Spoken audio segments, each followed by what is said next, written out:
اکثر آتا ہے. آپ یہ فرمایا کرتے ہیں دعا سیشن میں کہ جب بھی اللہ کے بندوں کو یہ اختیار دیا جاتا ہے کہ انہوں نے دنیا میں رہنا ہے یا اب جانا ہے،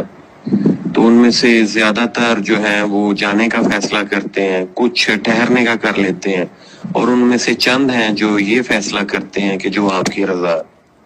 تو ابھی ایک حدیث سرکار دو عالم کی میری نظر سے گزر رہی تھی، جس میں سرکار دو عالم کے پاس ایک فرشتہ آیا اور اس نے پوچھا کہ جس کا مفہوم یہ ہے کہ کیا آپ دنیا اور اس کے درمیان جو کچھ ہے اس کا اختیار پسند فرماتے ہیں، یا جو کچھ اللہ کے پاس ہے یا اللہ کے پاس جانے کو پسند فرماتے ہیں. تو سرکار دو عالم نے اللہ ہی کے پاس جانے کو پسند فرمایا تھا. یہ حضرت ابو سعید خدری کی روایت کرتا، بخاری اور مسلم میں ایک روایت ہے. تو اگر کبھی مناسب موقع ملے تو برائے مہربانی ان دونوں معاملات کو، ان دونوں واقعات کو بیان فرما دیجیے گا، کیونکہ ہم نے آپ کی بات سے یہ اخذ کیا کہ وہ جو اس وقت بھی کہتے ہیں کہ ہم نے جو آپ کی مرضی ہے، تو ان کا مقام رضا جو ہے، تسلیم و رضا، وہ اور لیول پہ ہوتا ہے. سرکار دو عالم خود مقام ہے، خود درجات ہیں، خود اللہ کی رحمت ہے، وہ درجات سے بلند اور ماورا ہے. لیکن یہاں پر ان کا جو اختیار فرمانا ہے کہ میں نے اللہ کی طرف لوٹنے کو اختیار فرمایا ہے، اس کا کوئی یعنی توجیہ یا اس کی وضاحت بیان فرما دیں سکون قلب کے لیے، مہربانی. شکریہ. قربان جاؤں آپ کے سوال پوچھنے کے انداز سے. اور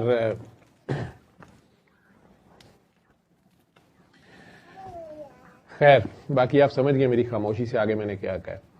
تو آپ نے خود ہی کہہ بھی دیا کہ سرکار دو عالم خود درجات اور خود ان سے اوپر، ان چیزوں سے ماورا ایک ہستی ہے اللہ کی،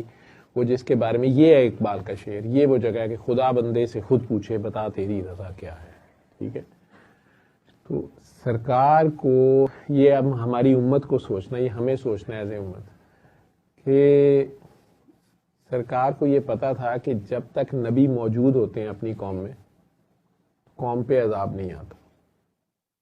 اور قوم کا، امت کا اصل ٹیسٹ جب اللہ تعالیٰ نبی کو پردے میں لے جاتے ہیں،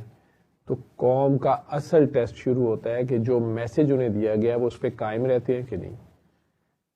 آپ لوگ خود سوچیں، زندگی میں اگر آپ لوگوں کو، دنیا میں جہاں بیٹھے بھی یہ بات سن رہے ہو، جب بھی سنو گے، اگر آپ کی زندگی میں کوئی ایسی سچویشن آتی ہے جس میں آپ کو کچھ سمجھ نہیں آ رہی ہوتی کہ کیا کرنا ہے کیا نہیں کرنا، اور مذہب کے طور پہ بھی آپ انتہائی کنفیوز ہوتے ہیں، آپ کو جو حاضر علماء ہوتے ہیں، کوئی بھی جو لوگ ہوتے ہیں، جو بھی علم مذہب کا ہوتا ہے، اس میں بھی کنفیوژن ہوتی ہے. آج کل یہ طلاق کے معاملات میں کچھ میاں بیویوں کو میں بہت پریشان دیکھتا ہوں کہ ایک فقہ والے کہہ رہے ہوتے ہیں طلاق ہو گئی ہے، دوسرے کہہ رہے ہوتے ہیں نہیں ہو گئی، تیسرے کہہ رہے ہوتے ہیں ذرا ساڑھنا بکھرے ہو کے گل کرو، چوتھے کہہ رہے ہوتے ہیں چلو میں حاضر ہوں. اللہ معاف کرے، وہ ایسی مشکل سچویشن ہوتی ہے کہ بندے کو یہ بھی نہیں پتا چل رہا ہوتا کہ یار میرا دین دنیا دونوں، دنیا تو گئی ہے، دین بھی نہ ساتھ چلا جائے. ایسی سچویشن جب ہوں، اور پہلے انبیاء کے بعد بھی ہوئی، کہ اللہ کی واضح کتابوں کے ہونے کے باوجود ان کتابوں میں تحریف کی گئی، اور پھر ان کتابوں کے ساتھ بیچ میں اپنی مرضی کے معنی، مطلب اور وہ سب کچھ شامل کیا گیا. تو جو لوگ، وہ لوگ جو جینوئن حق کی تلاش میں تھے، جو جینوئن سچ اور حق کے راہ پہ چلنا چاہتے تھے، وہ خدا کی طرف ہی دیکھتے تھے اور اللہ سے پوچھتے تھے کہ یا اللہ کیا سچ ہے کیا جھوٹ ہے. آپ میں سے بہت سے لوگ میری اس بات کو اس طرح سمجھ رہے ہوں گے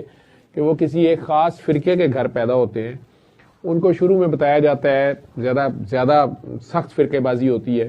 کہ بس ہم ہی ٹھیک ہیں باقی غلط ہیں. جب وہ آگے آتے ہیں تھوڑا، یا باہر کے ملکوں میں جاتے ہیں، انہیں پتہ چلتا ہے کہ یار نہیں، دوسرے بھی اتنے غلط نہیں ہیں اور یہ باتیں ہماری بھی کچھ غلط ہیں. تو وہ ینگ جنریشن جو چاہتی ہے کہ ہمیں حق اور سچ پتہ چلے. کچھ بچے بڑی پین سے مجھے کہتے ہیں کہ ہمیں کربلا کی اصل کہانی کہاں سے پتہ چلے گی. تو اسی طرح صحیح حق اور سچ کے راستے کے جو متلاشی ہوتے ہیں،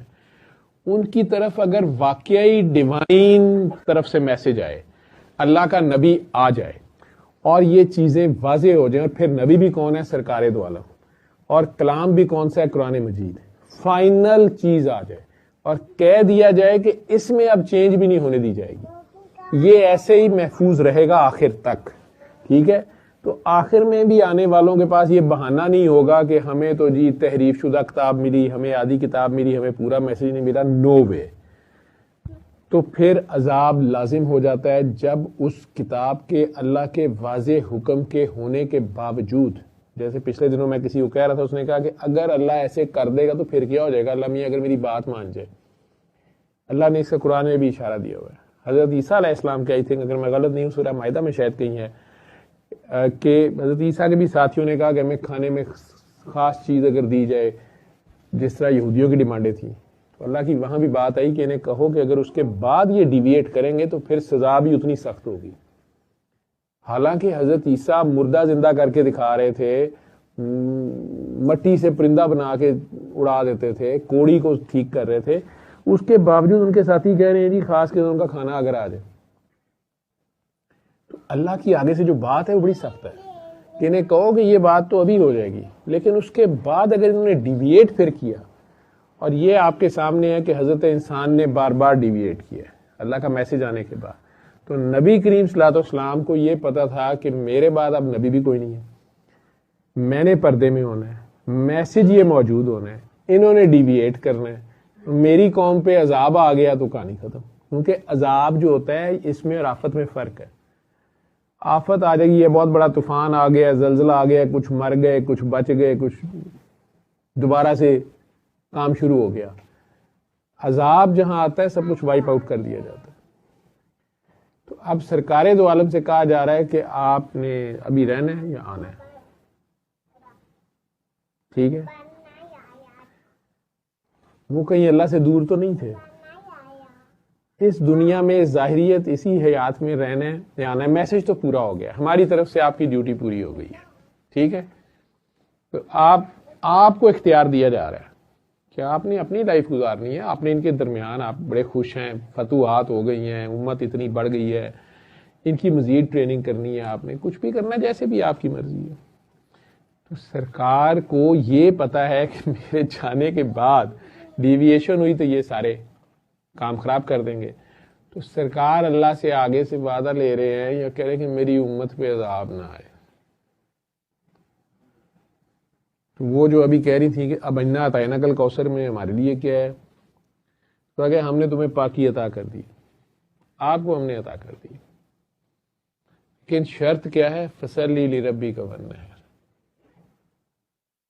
نماز قائم رکھ. یہ ایک سوال بیچ میں ہو رہا ہے, وہ ایک بچی نے سوال کیا ہوا, شاید میں نے 7.5 نمبر پہ آپ کو سیریل دی تھی, اس مرتبہ میں نے خود ہی پتا نہیں, مجھے نہیں پتا تھا کہ ندا نے آنا ہے کہ نہیں, میں نے خود ہی کر دی ترتیب اس کی. وہ جس میں ایک بچی کہہ رہی ہے کہ ڈاکٹر صاحب کہتے ہیں کہ مرنے کے بعد بھی ڈیوٹی ہے اور ساری, تو یہ دنیا سے جا کے بھی یعنی ڈیوٹی ہے کہ نہیں ہے, وہ آئے گا بیچ میں تو کر دوں گا. تو اللہ نے شرط رکھ دی کوثر دے کے, نماز قائم رکھ اور قربانی دیتا رہ. جا کے اس کی گرامر دیکھ لے. تو 11 کے 11 امام شہیدی ہوئے ہیں, اور سادات کے ذمے, میں نے ابھی پہلے ہی بات کی ہے کہ ان کے ذمے قربانی زیادہ ہے. ٹھیک ہے, قربانی یہی ہوتی ہے کہ اپنا حق بھی دوسرے کو دے دینا, اپنی ضرورت کی چیز بھی اللہ کی راہ میں دے دینی ہے اللہ کی خاطر, اور یہی قائم نماز بھی ہے. میرا اللہ مالک ہے. سرکار کہہ رہے ہیں کہ میری امت پہ عذاب نہ آئے, باقی تو میں اللہ کے سوا کچھ میں نے چوز نہیں کرنا, جو اس کی مرضی ہے. میں کون ہوتا ہوں اپنی مرضی بتانے والا, یہ ان کا کہنے کا مطلب یہ ہے. لیکن پھر ایک وعدہ لے رہے ہیں کہ میری امت کا کیا بنے گا. ٹھیک ہے, جنہوں نے رو رو کے دعائیں کی ہوئی ہیں, کیوں کی ہوئی ہیں؟ انہیں اللہ سارا کچھ دکھا رہا تھا. انہیں پتا ہوتا تھا کہ یہ بندہ جو آج آ کے میری ٹانگیں دبا رہا ہے, میری تعریفیں کر رہا ہے, اس نے بعد میں یہ کر دینا ہے, یا اس کے ابھی بھی دل میں یہ کجی ہے. میں یہ اسے کہتے ہیں روشن ضمیری. بہت سے اللہ کے بندوں کو میں نے دیکھا ہے کہ وہ آپ سے کوئی بات کرتے ہیں تو آپ پریشان ہو کے آگے سے بندے کہہ رہے ہوتے ہیں, ان کی محفل میں لوگ کہہ رہے ہیں آپ کو کیسے پتہ چلا؟ اچھا آپ کو پہلے ہی پتا تھا؟ فلاں. وہ تو سرکار دو عالم تھے. وہ جو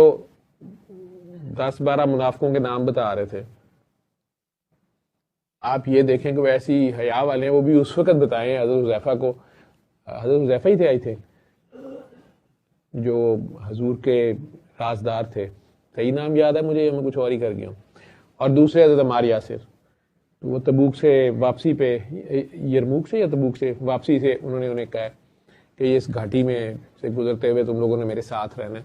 اور یہ لوگ جو ہیں انہوں نے مجھے گھاٹی سے دھکا دینے کا پلان کیا ہوا ہے یا جو بھی ہے، لیکن اس کے بعد بھی ان کے ساتھ سلوک ویسے ہی ہے،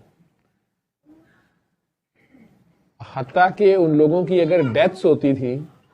تو جبرائیل علیہ السلام کو پرٹیکولر آ کے کہنا پڑتا تھا کہ آپ نے اس کے جنازے میں نہیں جانا، اور حضرت عمر نے یہ طریقہ بنا لیا تھا، یہ دیکھتے تھے کہ حضور کس کے جنازے میں جاتے ہیں کس کے جنازے میں نہیں جاتے ہیں، ٹھیک، سرکار نے نہیں بتایا، اور ان کے ساتھ سلوک میں بھی کوئی چینج نہیں ہے،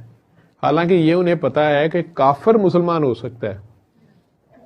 مشرک کسی وقت بھی شرک چھوڑ کے واپس اللہ کا توحید پہ آ سکتا ہے، لیکن منافق کے نصیبے میں ہدایت نہیں ہے، تو انہیں ان کی امت کا بھی دکھایا جا رہا تھا کہ یہ ظاہریت میں مسلمان بنے ہوئے ہوں گے لیکن یہ تارک قرآن ہوں گے، ان کے زبانوں پہ تو کلمے ہوں گے لیکن ان کے گلے سے نیچے کلمہ نہیں جائے گا، یہ اسلام کے نام پہ ایک دوسرے کے گلے کاٹ رہے ہوں گے، یہ منافقت اور کیا ہے، وہ ان کی فکر تھی، اور یہ ان کی اللہ سے ڈیمانڈ تھی، یا ایک قسم کی کاکا جی دعا تھی اللہ سے کہ میری عمر، تو جس کے لیے پھر اللہ نے لا تو نہیں بدلنا تھا، پچھلی امتوں کے ساتھ تو یہ ہوا تھا، ٹھیک ہے، اس لیے یہ بھی کہا گیا کہ تم لوگوں کو اشارے بھی دیے ہمیں کہ مجھے تم لوگوں سے ایک ہی چیز کا ڈر ہے کہ کہیں قوم لوط والے کام میں نہ پڑ جانا، کیونکہ اس میں عذاب لازم ہو جائے گا، یا تمہارا فتنہ مال ہوگا، مالوں کے چکر میں تم لوگوں نے اس کو ایک گردنیں کاٹنی ہے، یہ سارے اشارے دے گئے وہ، تو یہ ان کی آپشن یا جو بھی ان کا عمل تھا، مجھے تو یہ سمجھ آتا ہے، باقی تو وہ اتنی بڑی ہستی ہے کہ ان کے بارے میں شاید میں آج پہلی بار اتنا زیادہ بول گیا ہوں، ہمیں سوچنا چاہیے، میری یہ سمجھ ہے، میری یہ